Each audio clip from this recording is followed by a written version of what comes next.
Ini Assalamualaikum. Ini pokok yang kita nak push besok. Besok kita nak push. Hari ni kita ni siap-siap. Allah tu. Kita push besok.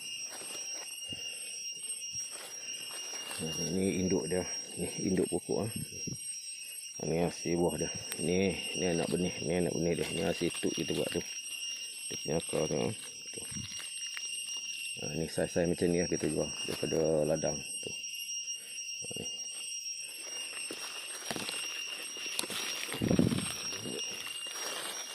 Tu yang kuning tu yang dah 100% tua ni. Kalau korang tengok ni 100% dah 100% tua ni. Ni 100% tua. Ni kalau kita tengok jus dia, masa tunjuk jus dia. Dia punya jus dia banyak tak banyak kita tengok. Dia punya kulit nipis ke tak, mari kita tengok. Ni limau nipis bakar jambak original ni.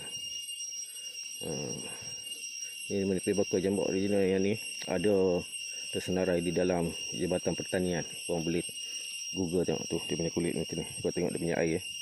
Dia orang cakap air tak banyak ni. Kau tengok sini air. Tu kalau yang betul original. Kalau yang tak original saya tak tahulah. Dia punya kulit dia nipis tu. Tengok dia punya kulit tu nipis. Ni sebiji lagi. Tengok dia punya air. Ni kita purau pakai tangan ni. Kalau purau pakai alat dia tu lagi banyak. Tu dia punya kulit dia macam tu. Nipis. Ini pun sama. Ni lembek Yang kena picit ni korang tengok hasil picit tu macam spring. Tu macam spring. Dia air banyak tu. Ni hasil dia. Ni kau boleh tengok ni hasil dia. Allah.